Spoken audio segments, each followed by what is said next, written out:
ومحمدا رسول الله ويقيني. Sahabat Muslim, terdapat banyak di antara saudara kita yang sudah sangat menyepelekan masalah akidah yang bertentangan dengan agama ini. Maka akan kita dapati dua jawaban dari pertanyaan, di manakah Allah? Jawaban pertama, ada yang mengatakan bahwasanya Allah ada di dalam diri manusia. Dan jawaban kedua, yaitu yang mengatakan Allah ada di segala tempat. Lantas, di manakah Allah Subhanahu wa Ta'ala sebenarnya? Dan kenapa Allah tak tampakkan wujudnya kepada kita? Mari simak ulasannya.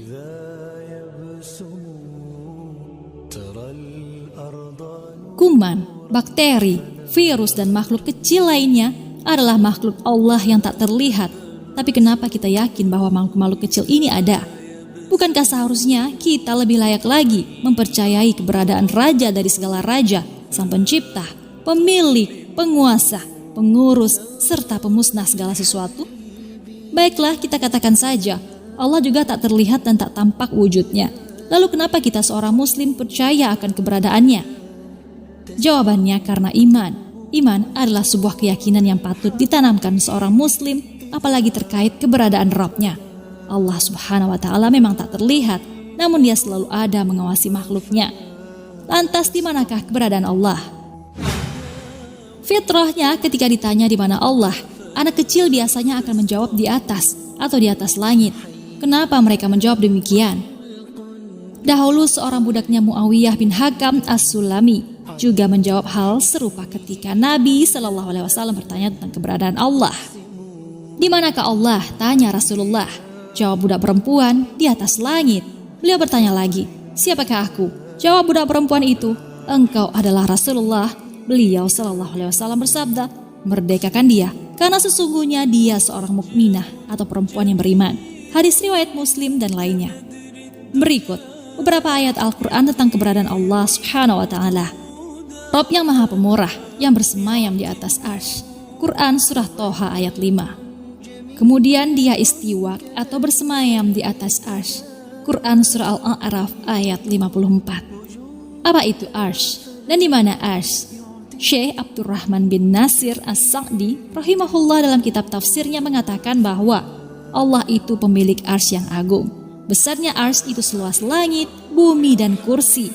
Kursi dibandingkan dengan arsy seperti cincin yang dilemparkan di tengah-tengah tanah yang lapang. Makna kursi di sini adalah letak kedua kaki Allah Subhanahu wa Ta'ala, sedangkan arsy itu ibarat ranjang bagi raja. Rasulullah SAW bersabda, antara langit dunia dengan langit berikutnya berjarak 500 tahun, dan jarak antara masing-masing langit berjarak 500 tahun. Antara langit ketujuh dengan kursi berjarak 500 tahun, sedangkan jarak antara kursi dengan air berjarak 500 tahun. Kursi berada di atas air, sedangkan Allah berada di atas kursi. Tidak ada yang tersembunyi baginya amal-amal kalian. Hadis riwayat Ibnu Huzaimah, sanadnya sahih. Dan berikut bukti Allah berada di atas langit lewat sabda-sabdanya Rasulullah SAW. Tidakkah kalian percaya pada aku sedangkan aku adalah kepercayaan yang berada di atas langit? Datang kepadaku wahyu dari langit di waktu pagi dan petang. Hadis riwayat Bukhari dan Muslim. Orang-orang yang penyayang akan disayangi oleh Yang Maha Rahman.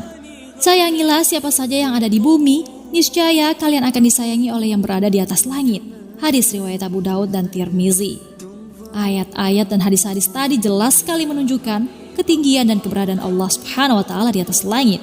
Para ulama pun sepakat bahwa Allah Subhanahu wa Ta'ala bersemayam di atas arsy-Nya sesuai dengan kebesaran dan keagungannya, tanpa mempertanyakan bagaimana caranya.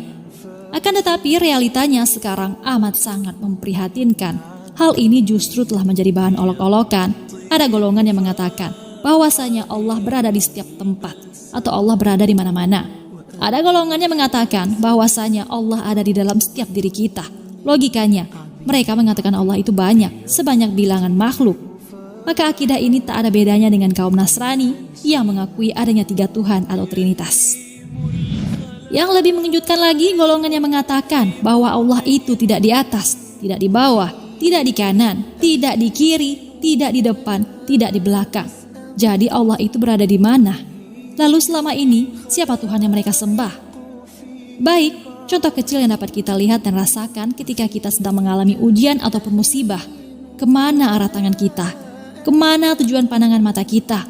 Bukankah tangan kita hadapkan ke atas? Sementara gerakan mata juga ke atas mengikuti isyarat hati kita yang juga mengarah ke atas. Bukankah demikian? Wallahu a'lam bishawab. Sahabat muslim, demikianlah penjelasan tentang keberadaan Allah Subhanahu wa Ta'ala yang masih saja selalu diperdebatkan oleh saudara-saudara kita. Sebenarnya hal ini tak layak untuk diperdebatkan karena kita sendiri tak tahu akan kebenarannya. Namun cukuplah jadikan firman-firman Allah Subhanahu wa Ta'ala dan sabda-sabda Rasulullah Sallallahu Alaihi Wasallam tadi sebagai pegangan untuk kita semua.